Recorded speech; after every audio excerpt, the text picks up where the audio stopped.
Hello everyone, my name doctor Rakesh alumni for state medical university device. अभी FMG exam के result आए हैं, तो सबके मन में यही होता है कि एफएमजी पास करने के बाद क्या होगा, क्या सैलरी होती है, कैसा लाइफ होता है, क्या जर्नी होता है।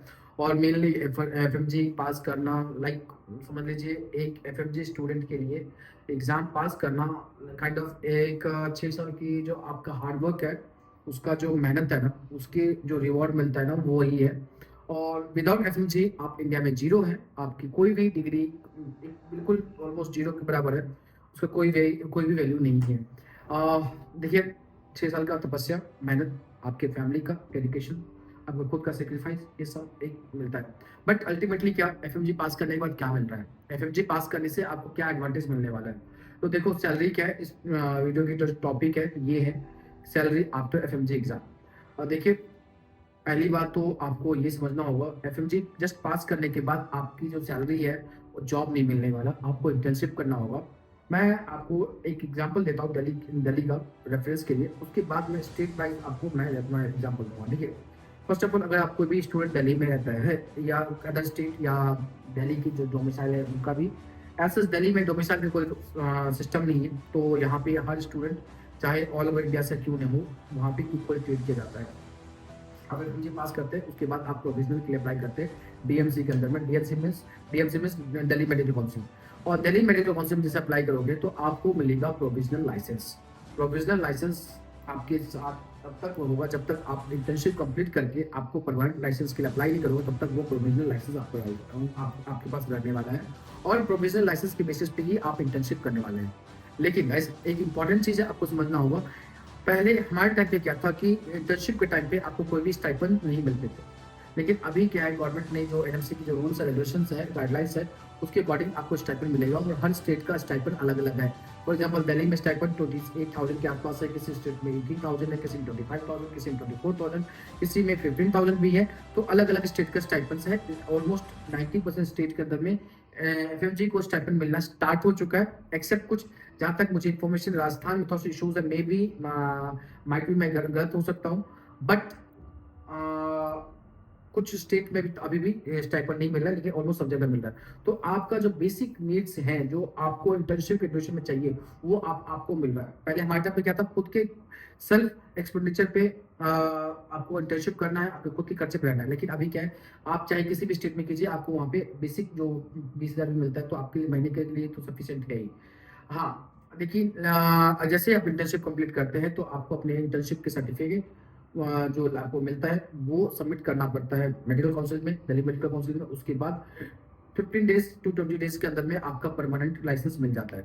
अब जस्ट परमानेंट लाइसेंस मिलने के बाद आप दिल्ली के अंदर में किसी भी गवर्नमेंट हॉस्पिटल में हर 7 से 10 दिन के अंदर में किसी न किसी जगह पे वैकेंसी आती रहती है, और वहाँ पे आप अप्लाई कर सकते हैं एज जॉब के लिए, जीआरशिप के लिए। जीआरशिप की जॉब में दिल्ली में 1,15,000 टू 1,20,000 तक मिलता है, क्योंकि दिल्ली के अंदर में 20-25 तक भी है। दिल्ली के अंदर में 2 स्टेट गवर्नमेंट का भी है और सेंट्रल गवर्नमेंट का भी है। सेंट्रल गवर्नमेंट की जो हॉस्पिटल्स है उसमें जो सैलरी है वो ज़्यादा है, और अभी जो 7th पे कमीशन के हिसाब से। और दिल्ली गवर्नमेंट की जो सैलरी है वो 1,10,000 टू 15,000 है। पर टैक्स वैक्स कट के 1,05,000 1 लाख के आसपास में ऑन हैंड आपको मिलता है। ये 7th पे कमीशन के हिसाब से। अभी जैसे 8th पे कमीशन हो गया, तो वो अप्रोक्सीमेटली वन मे भी हो सकता है 1,50,000 तक आपकी सैलरी पर मंथ जा सकता है एज ए जीआरशिप। बट ड्रॉबैक क्या है, दिल्ली का सबसे, मतलब ड्रॉबैक से पहले एक इंपॉर्टेंट बता दो, दिल्ली में एज ए जेआर सबसे ज्यादा पैसा मिलता है, सबसे ज्यादा ऑल ओवर इंडिया के अंदर जितने भी जेआरशिप होता है, कहीं भी होता है, सबसे ज्यादा पैसा मिलता है। इवन मैं आपको बता दूं, जितनी दिल्ली में सैलरी मिलती है, बाकी स्टेट में उसके आधा भी नहीं मिलता। बहुत सारे स्टेट ऐसा है जहाँ पे उसके 50% भी नहीं मिलता। तो ये प्लस पॉइंट है। लेकिन दिल्ली के अंदर परमानेंट वैकेंसी 2019 के बाद अभी तक आया नहीं है। तो आप एड ऑफ बेसिस पे या प्रोविजनल बेसिस पे ही ज्वाइन कर सकते हैं फॉर नेक्स्ट 3 ईयर तक। और 3 साल, कभी 3.5 साल तक मैक्सिमम आप एज ए जेआरशिप कर सकते हैं। उसके बाद आपको नहीं लेंगे वो लोग, क्योंकि वो जो जेआरशिप है वो फ्रेशर के लिए होता है, न्यू कैंडिडेट के लिए होता है। 3 साल के बाद आप किसी एक डिपार्टमेंट जब जेआरशिप करते हैं तो आपको नॉन पीजी एसआर के लिए लेते हैं। ये भी एक कॉन्सेप्ट है दिल्ली के अंदर में। अगर आप पीजी नहीं कर पाते हैं और नॉन जेआर काम करते हैं 3 साल के लिए, तो सेम डिपार्टमेंट के अंदर में किसी भी क्लिनिकल डिपार्टमेंट में आपको नॉन पीजी एसआर ले लेता है। तो फिर आप एज एसआर की तरह काम करते हैं अपने हॉस्पिटल के अंदर में। तो उस टाइम पे एसआर की जो सैलरी होगी वो 3 साल के बाद में 1,50,000 टू 1,70,000 होता है। लेकिन वर्किंग आवर्स जो है दिल्ली में ज़्यादा नहीं है। 6 आवर्स 7 आवर्स पर डे आपको काम करना पड़ता है। इवन आप जो रोस्टर्स है आपके हाथ में होता है, आप सारे डॉक्टर्स जेआरएस मिलकर कर लेते हैं। तो आप अपने जो ड्यूटीज है वो 12 आवर्स का या 24 आवर्स का कर लो, तो ताकि आपको 2 दिन की आपको ऑफ मिल जाता है। तो लोग लोकम ड्यूटीज होता है कि जैसे कि प्राइवेट हॉस्पिटल में 5 घंटे की ड्यूटी कर लिया या 2 घंटे के हिसाब से कर लेते हैं, तो 500-700 के हिसाब से घंटे के हिसाब से मिल जाता है। या अच्छे खासा और एवरेज बोल लो 40 से 50 हज़ार रुपये एक्स्ट्रा आप अर्न कर सकते हो as a JR lockup duties करके। पर डे अगर 10 घंटे काम करते हैं तो लाइक 6 घंटे आपने गवर्नमेंट में करा, 4 घंटे आपने एक्स्ट्रा कर लिया, तो 50 हज़ार से 60 हज़ार आप एक्स्ट्रा कर लेते हो। तो ओवरऑल आपकी जो सैलरी हो जाएगी वो 60 हज़ार 1,60,000 से 1,70,000 के आसपास में टोटल इनकम आप अर्न कर सकते हैं। ये एक बेस्ट है। मैंने बहुत सारी ट्रेंड ये भी सुना है कि बहुत सारे जो स्टूडेंट है MBBS अब्रॉड के हैं, वो दिल्ली में स्टार्टिंग में JRशिप इसलिए ज्वाइन करते हैं क्योंकि उनके पास उनके ऊपर लोन होता है, और एजुकेशन लोन कंप्लीट करने के लिए दिल्ली का JRशिप जो है ना वो एक्सपीरियंस काफ़ी काम आता है, क्योंकि सैलरी काफ़ी ज़्यादा अच्छा पैसा अर्न करने का ऑप्शन होता है। बट एज अदर स्टेट मैं आपको साउथ से बताता हूँ, देखिए हैदराबाद में, तमिलनाडु के अंदर में, चेन्नई के अंदर में जो JR की जो सैलरी है 45,000 50,000 के आसपास सैलरी है, उससे ज़्यादा सैलरी नहीं मिलती है। हाँ, लेकिन अगर ये गवर्नमेंट बेसिस मतलब प्राइवेट सेक्टर की बात कर रहा हूँ, अगर आप एज ए गवर्नमेंट सेक्टर में ज्वाइन करते हैं तो आपकी सैलरी 60,000 70,000 के आसपास में होता है। सिर्फ कर्नाटका में भी है, महाराष्ट्र वगैरह में आपको JR की जो सैलरी है 60,000 70,000 के आसपास में प्राइवेट सेक्टर में, और गवर्नमेंट सेक्टर में भी इतना ही है। लेकिन अगर आप गवर्नमेंट में ज्वाइन करते हैं तो आपकी जो जॉब है वो सिक्योर हो जाती है। प्लस में अगर आप नॉर्थ में आते हैं, यूपी वगैरह में भी, तो वहाँ पे भी 60-70 हज़ार है गवर्नमेंट और प्लस प्राइवेट थोड़ा सा कम होता है, गवर्नमेंट में थोड़ा सा ज़्यादा होता है।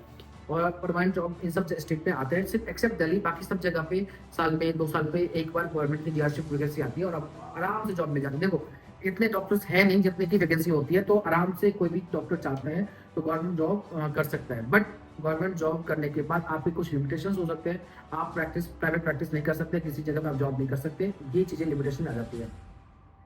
ये ऑल ओवर इंडिया का जो ट्रेंड है, जो इन जनरल ऑन एवरेज मान लीजिए 60 70 80 हज़ार तक आपको गवर्नमेंट सेक्टर में जॉब मिल सकती है। एक और चीज़ होता है, उसमें जो पोस्टिंग्स होते हैं, अगर आप अर्बन पोस्टिंग लेते हैं तो थोड़ी सैलरी कम हो जाती है, या आप थोड़ा सा रिमोट एरिया में स्मॉल टाउन में PSC CSC मतलब करते हैं, तो वहाँ पे आपकी सैलरी थोड़ा सा ज़्यादा होता है। और एक और चीज़ है, अगर आप PSC वगैरह में पोस्टिंग लेते हैं तो पर ईयर 10% का आपको नीट में स्कोर में एडवांटेज मिलता है।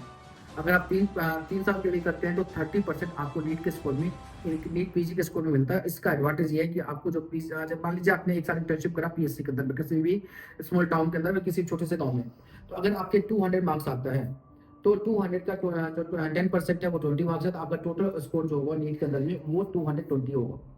अगर आप 400 आता है तो 440 नंबर आपका कंसिडर किया जाएगा एज ए नीट PG के एग्जाम में।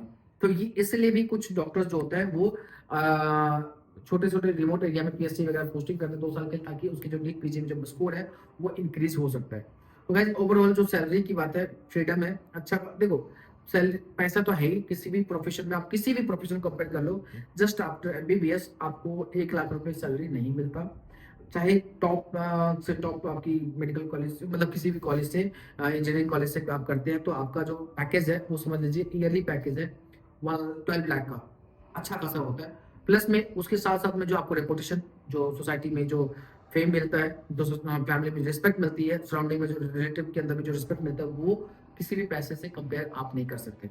तो ये है एक डॉक्टर की जर्नी। प्लस में देखिए किसी भी प्राइवेट सेक्टर में, किसी भी जगह आप काम करते हैं एज़ अ JRशिप, आपके पास सफिशिएंट टाइम होता है पढ़ने के लिए, 6 घंटे में ड्यूटी कर लो, बाकी आपके पास में दिन के 18 आवर्स होता है, आराम से 10 आवर्स लगा सकते हो PG प्रिपरेशंस के लिए, और आपको आराम से जॉब मिल सकती है। प्लस में PG प्रिपरेशन भी कर सकते हो, फैमिली की सपोर्ट भी कर सकते हो, और PG भी कर सकते हो। मेरे बहुत सारे सीनियर्स ने PG किया है और उनको अच्छे-अच्छे डिपार्टमेंट्स मिले हैं, और मेरे सीनियर्स छोड़िए, मेरे खुद के मेरे क्लासमेट बहुत सारे लोग हैं जो कि जिन्होंने PG किया है और अच्छे-अच्छे डिपार्टमेंट लेके भी इंडिया के अंदर में प्रैक्टिस कर रहे हैं या उनकी PG चल रही है। तो ये है ऑप्शंस। प्लस में आप अब्रॉड भी जा सकते हैं PG करने के लिए, बहुत सारे ऑप्शंस हैं, बहुत कुछ कर सकते हो। तो डॉक्टर्स बनने का जो आपका जो 6 साल का मेहनत है, जो भी आपने एफर्ट डाला है 6 साल अब्रॉड में हो या इंडिया के अंदर में, उसके बदले में जो पे बैक मिलता है वो बहुत ही अच्छा मिलता है, रिस्पेक्टेबल है। नेम, फेम, पैसा, सोसाइटी में रिस्पेक्ट, हर चीज़ इक्वली आपको आपके एफर्ट के हिसाब से, आपकी मेहनत के हिसाब से मिलता है। क्योंकि बाकी प्रोफेशन के अंदर में 4 साल पढ़ना होता है, इंजीनियरिंग के ले लो या कोई और कोर्स ले लो, लेकिन एज MBBS आप डॉक्टर बनना है तो ये बहुत इंपॉर्टेंट है। और इंडिया को काफ़ी डॉक्टर्स की नीड है, क्योंकि अभी भी नेक्स्ट 10 ईयर 20 ईयर के लिए लेके चलते हैं, तो उतने डॉक्टर्स हैं नहीं जितनी होनी चाहिए डब्ल्यूएचओ के नॉर्म्स के अकॉर्डिंग, क्योंकि पर 1000 पॉपुलेशन में एक एमबीबीएस डॉक्टर होना चाहिए। ये नॉर्मल क्राइटेरिया है, एक्सेप्ट तमिलनाडु, सॉरी केरला, किसी और स्टेट में ये क्राइटेरिया फुलफिल नहीं करता है। तो गाइस ये है लाइफ की जर्नी। अगर आप एफएमजी पास कर लेते हैं, आपके पास ऑप्शंस है जॉब करने की, पीजी करने के लिए। पीजी में स्पेशलाइजेशन होता है, उसके बाद सुपर स्पेशलाइजेशन होता है। तो ये सारे बहुत सारे ऑप्शंस हैं जो मैं किसी और वीडियो में डिस्कस करने वाला हूँ। Thank you so much guys. Till then अगर कुछ भी आप जानना चाहते हैं, कुछ पूछना चाहते हैं एफएमजी एग्जाम के बारे में, नेक्स्ट एग्जाम के बारे में, तो मैं आपको आंसर करूँगा, आप क्वेश्चन पूछ सकते हैं।